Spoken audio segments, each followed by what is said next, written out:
안녕하세요. 신동명 노무사입니다. 이번 시간은 근로자가 알아야 할 10가지에 대해서 말씀드리겠습니다. 노동법 관련된 얘기고요.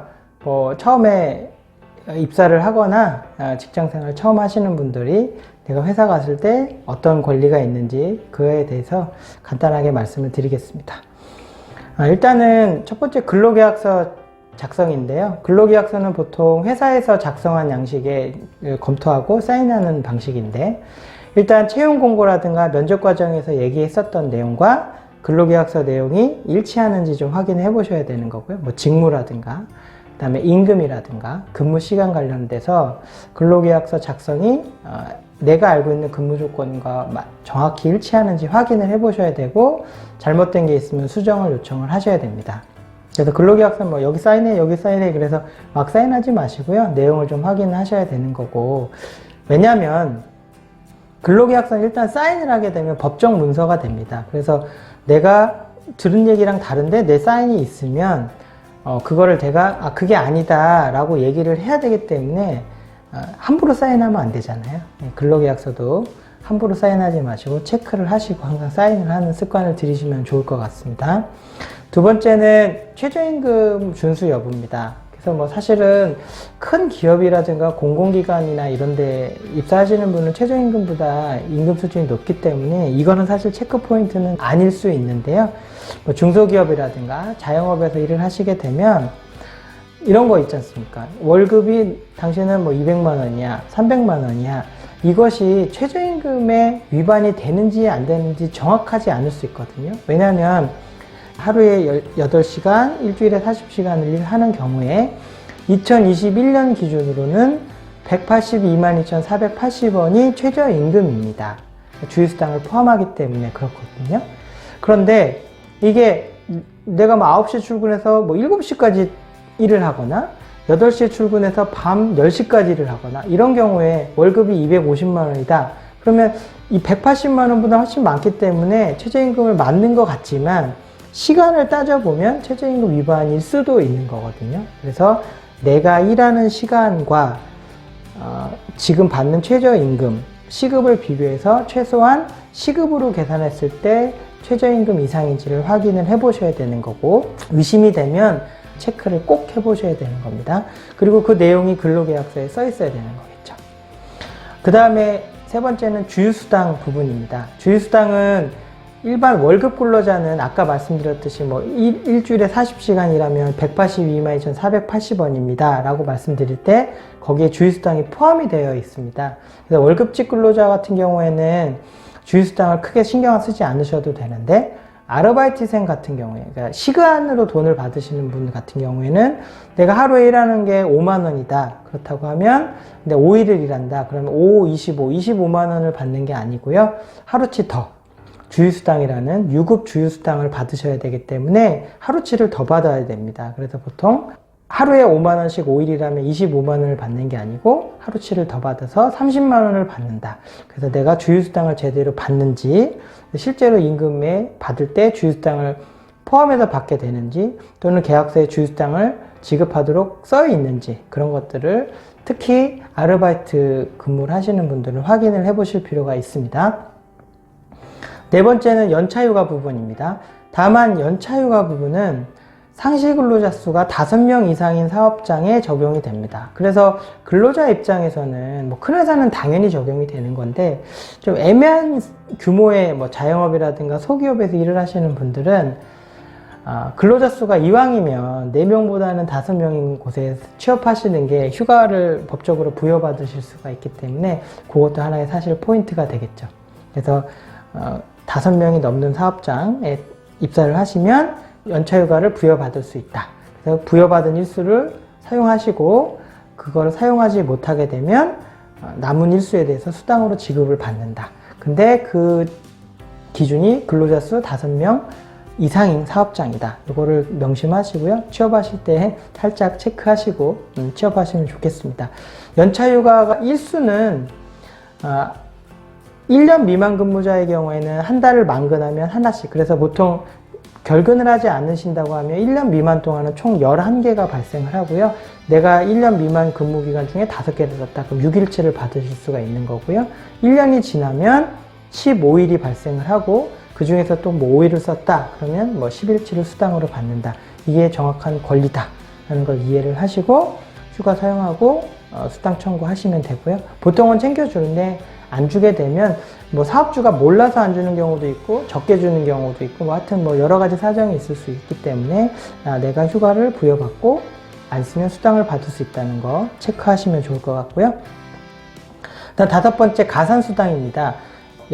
시간의 근무와 관련해서는 연장근무, 야간근무, 휴일근무 3가지 종류가 있습니다. 연장근무는 1일 8시간 근무 초과하는 부분, 일주 40시간 근무 초과하는 부분이 발생했을 때 그 초과하는 근무 시간에 자기 시급 곱하기 1.5 그래서 150%를 받게 되는 게 연장 근무고요.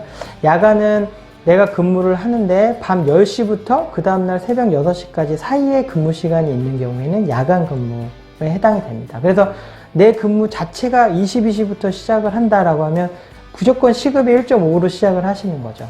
야간이니까. 근데 내가 아침 9시부터 일을 했는데 쭉 넘어서 저녁 6시 넘었고 쭉 해서 밤 12시까지 일을 했다.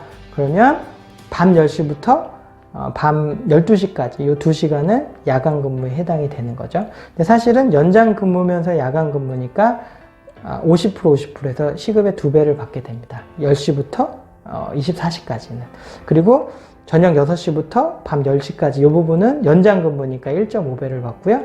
22시부터 24시까지 거기는 연장 근무면서 야간이니까 50에 50 해서 2배를 받게 되는 거죠.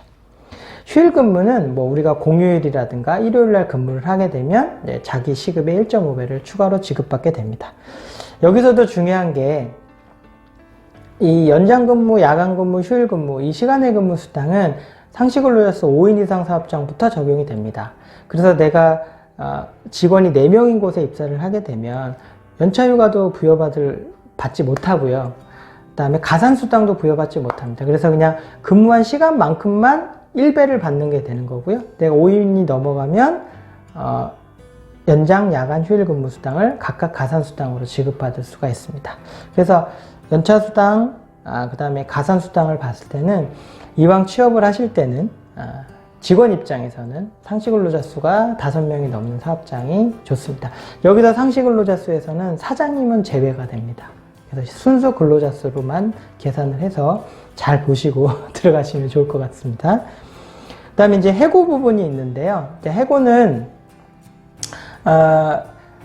2가지가 있습니다. 해고 예고와 부당 해고가 있는데요. 해고 예고라는 건 회사가 나를 해고를 하기 위해서는 한 달 전에 얘기를 하거나 한 달 전에 얘기하지 않으려면 한 달치의 임금을 주는 제도입니다. 근데 이거의 적용 대상은 상시근로자 수랑은 상관이 없습니다. 그래서 내가 조그만 가게를 들어갔는데 나를 갑자기 해고한다 그러면 해고 예고 수당 한 달치를 받거나 한 달 전에 미리 통보받을 권리가 있으신 거예요. 다만 3개월 미만은 적용이 되지 않습니다. 그래서 사장님이 내가 2개월밖에 근무를 안 했는데 뭐 해고를 한다 그러면 해고 예고는 적용이 되지 않습니다. 그래서 사회적으로 요즘에 사장님들이 이 법을 아셔가지고 3개월 전에 해고 예고를 하지 않기 위해서, 그러니까 한 달치 임금을 주지 않기 위해서 3개월 전에 이렇게 해고 통보를 하는 경우도 있습니다.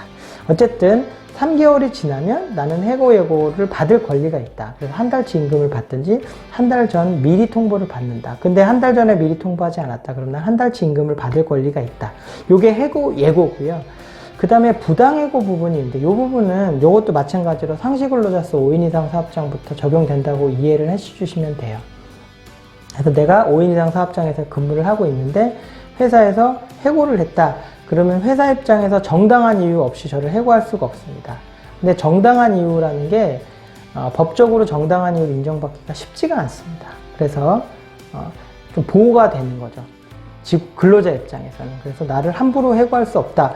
막 함부로 나를 해고하면 이건 부당해고가 될 수 있으니까 나는 이거는 부당해고라고 주장을 하셔서 뭐 할 수도 있고, 아니면 정말 뭐 강제로 내보냈다 그러면 부당해고 구제 신청이라는 걸 하실 수가 있습니다. 그러니까 해고당하고 3개월 이내만 내가 5명 이상의 사업장에서 일을 했다 그러면 난 너무 생각할 때 부당하게 당했다 라고 하시면 부당해고 구제 신청을 할 수 있다는 거 아시고요.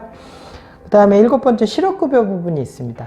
실업급여는 이렇게 생각하시는 분들이 있어요. 그냥 적당히 일하고 저 실업급여 받게 해주세요 그러면 실업급여를 받을 수 있다 이렇게 생각하시는 분들이 있는데, 요즘은 정부에서 지원하는 사업들이 굉장히 많거든요. 근데 보통은 권고사직이나 해고 같은 걸 하는 경우에는 그 지원금을 받을 수 있는 자격을 박탈당합니다. 그러다 보니까 실업급여를 잘 안 해주려고 해요, 회사에서. 그래서 일단 실업급여를 받기 위해서는 회사 특별한 사유가 있어야 되는데 대부분은 인정이 잘 안 되고요. 권고사직 형태나 또 해고할 때 나는 다니고 싶은데 일반 회사 입장에서 나를 내보내려고 할 때, 권고사직이든 해고든 그런 경우에 해당이 된다라고 보시면 되고요. 그 다음에 조건도 있습니다. 최소한 고용보험 가입으로 180일 이상 가입이 되셔야 돼요. 근데 180일이라고 하면 꼭 6개월만 근무하면 되는 거라고 생각하기 쉬우신데요. 그게 아니고요. 유급으로 6개월입니다. 그래서 토요일은 제외가 되는 경우가 많습니다. 그래서 딱 6개월을 채워서 나 실업급여 받아야지 이렇게는 안 됩니다. 그래서 최소한 한 7개월 정도 안전하게, 내가 7개월 정도 일을 했고 고용보험을 가입을 했다 그러면 실업급여를 일단 받을 조건이 되는 거고, 거기에 회사가 나를 강제로 내보낸다 또는 권고사직을 했다, 이게 합쳐져야지 실업급여를 받을 수 있다. 이거를 아시고 내가 실업급여를 받고 싶다 그러시면 그거를 감안하셔서 조건을 채우고 회사랑 얘기를 해서 실업급여를 받으실 수 있도록 해야 됩니다. 그냥 무조건 실업급여 받지 않는다는 거 주의하셔야 되고요. 그 다음에 8번째 산재 부분이 있습니다. 산재는 국가에서 운영하는 보험입니다. 그래서 내가 어느 업체에서 일을 하고 있는데 산재보험을 가입하지 않았다 라고 하더라도, 내가 일을 하다가 다쳤다 또는 일과 관련돼서 질병을 얻었다고 하면 산재보험이 가입되어 있지 않더라도 산재보험을 받을 수 있습니다. 그래서 난 산재보험을 들지 못했다, 그래서 난 산재를 받을 수 없다, 이거는 잘못된 생각이세요. 그건 민간보험이고요. 산재는 국가보험이기 때문에 산재 가입 여부와 상관없이 난 산재보험을 받을 수 있다. 그래서 내가 일하다가 다쳤거나 질병을 얻었다 그러면 산재를 신청할 수 있다는 걸 꼭 아시고, 그런 상황이 생기면 산재보험을 신청을 하십니다. 산재는 회사가 해주는 게 아니고요, 근로자가 신청을 하는 겁니다. 꼭 잊지 않으셨으면 좋겠고요. 9번째는 4대 보험 관련된 겁니다. 그래서 우리가 취업을 할 때 4대 보험을 가입할 수도 있고요. 상황에 따라서는 3.3%, 그래서 프리랜서처럼 계약을 해서 일을 하는 경우도 있습니다. 사실은 대부분은 4대 보험을 가입을 해서 일을 하셔야 되는데, 개인 사유도 있을 수 있고 회사 입장에서 사유도 있어서 4대 보험을 가입하지 못하고 3.3으로 일을 하시는 경우가 있을 수 있는데, 가급적이면 근로자 입장에서는 4대 보험을 가입을 하시는 게 유리하고요. 다만 주의하실 점은, 계약을 하실 때 월급 300이야 라고 얘기했던 게 정확히 어떤 의미인지 명확하게 아셔야 돼요. 기본적으로 아무 얘기가 없으면 300만 원이야, 당신의 월급은 300만 원이야 라고 하는 말씀은 300만 원의 세전 금액을 얘기합니다. 그래서 거기서 4대 보험을 제하고 소득세와 주민세를 제한 세후 금액을 받게 되는 겁니다. 그렇기 때문에 내가 300이야 그러면 내 통장에 300이 찍히는 게 아니고요.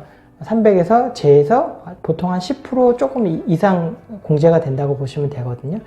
그럼 내가 한 260몇만 원, 270만 원 받겠다 이렇게 생각을 하셔야 되는데, 처음 입사하시는 분은 300이야 그러면 300만 원을 다 받는 거라고 생각하시는 분도 있을 수 있거든요. 그거는 아닙니다. 회사 다니신 분은 다 아실 텐데, 이제 처음 입사하시는 분은 떼는 게 많구나 라고 생각하실 수도, 300이 왜 안 들어왔지 이렇게 생각하실 수도 있어서 말씀을 드렸고요. 다만 계약을 할 때 이런 경우도 있습니다. 세후 300이야 이런 경우가 있을 수 있거든요. 그 얘기는 뭐냐면, 내가 부담해야 되는 4대 보험이랑 세금을 회사가 부담해 주는 경우, 대부분의 회사는 그렇게 처리하지 않는데요. 특별한 업종 같은 경우에는 그렇게 처리하는 경우가 있습니다. 그런 경우에는 근로자 입장에서는 세후 300만 원이라는 게 계약서에 써 있는 게 좋겠죠. 그러니까 내 통장에 꽂히는 게 300만 원이랑 원래 300만 원인데 떼고 받으면 270만 원이기 때문에 간극이 생길 수 있잖아요. 그래서 그걸 명확하게 하기 위해서 계약서에 300 가로치고 세후 이렇게 써달라고 말씀을 하시는 게 좋습니다. 자, 마지막으로 퇴직금이 있는데요. 퇴직금은 1년 이상 일을 하면 4대 보험을 들었던 안 들었던 상관이 없고요. 계약직을 했던 계약직을 하지 않았던 상관이 없습니다. 그러니까 신분과 상관없이요. 1년을 쭉 일을 했다. 1년을 계속 근무하면 퇴직금은 발생을 하는 겁니다. 그래서 뭐 예를 들어서 알바로 6개월 했고 계약직 3개월 했고 정기직으로 3개월 했다. 그러면 합쳐서 1년이 됐기 때문에 퇴직금이 발생을 하는 거죠. 그래서 요즘은 근로자 입장에서는 1년을 채워서 근무하시는 게 유리하죠. 왜 그러냐면 1년을 채우게 되면 퇴직금도 발생을 하고요. 연차도 1년 미만 기간은 11개가 발생한다고 말씀드렸잖아요. 근데 1년을 딱 채우시면 채운 다음에 그만두시면 15개가 딱 발생하고 그만두는 거기 때문에 실질적으로는 퇴직금 한 달치 그 다음에 연차수당 15일치를 받을 수가 있습니다. 이거는 팁이 될 수도 있는 거죠. 그래서 가급적이면 뭐 10개월 정도 채우셨다 그러면 1년을 채우시면 퇴직금 한 달치, 그 다음에 연차수당 15일치 추가로 발생을 해서 뭐 1.5개월치를 연차수당도 받고 퇴직금도 받을 수 있다. 이런 건 좀 팁이 될 수 있겠습니다. 근로자로 처음 입사하시거나 내가 어떤 권리가 있는지 잘 모르겠다라는 분들은 이 영상을 참고하셔가지고 해당되는 것들에 대한 권리를 찾고 회사와 얘기를 해서 못 받는 것들이 있다 그러면 주장을 하시고 권리를 말씀을 하셔서 지급받기를 바라겠습니다. 감사합니다. 마치겠습니다.